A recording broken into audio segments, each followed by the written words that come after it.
பிராண்டோட பிரான்சைசி எடுக்கணும்னா முதல்ல இந்த 3 விஷயம் உங்களுக்கு கட்டாயம் தெரிஞ்சிருக்கணும். முதல்ல இருக்கிறது FOFO, franchise owned, franchise operated. ஒரு பிராண்ட் பிடிச்சிருக்கு, அந்த பிராண்டோட பிரான்சைசி எடுத்து அவங்களே ரன் பண்றது தான் பிரான்சைசி ஓன்டு, பிரான்சைசி ஆபரேட்டட். அடுத்தது FOCO, franchise owned, company operated. Franchise அவங்க எடுத்துருவாங்க, கம்பெனியவே ரன் பண்ண சொல்லிடுவாங்க. இதுதான் பிரான்சைசி ஓன்டு, கம்பெனி ஆபரேட்டட். அந்த பிரான்ச்சோட ஓனர் அந்த பிரான்சைசி தான். அடுத்தது FICO.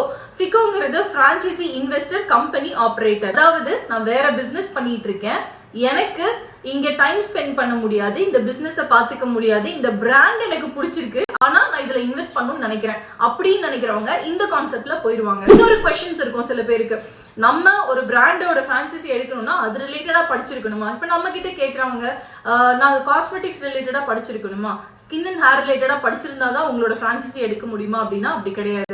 நீங்க உங்களுக்கு பிரான்சைசி பிசினஸ் பண்ணுங்கிற இன்ட்ரெஸ்ட் இருந்தா போதும், கம்பெனி நார்ம்ஸ் படி உங்களுக்கு எல்லாமே நாங்க டீடைலா எக்ஸ்பிளைன் பண்ணுவோம். ஆல் ஓவர் தமிழ்நாடு ஃபுல்லா நம்ம பிரான்சைசி ஸ்டோர் வந்து இப்ப கொடுத்துட்டு இருக்கோம். 3 கான்செப்ட்ல நம்ம FOFOவும் FICOவும் வந்து கொடுத்துட்டு இருக்கோம்.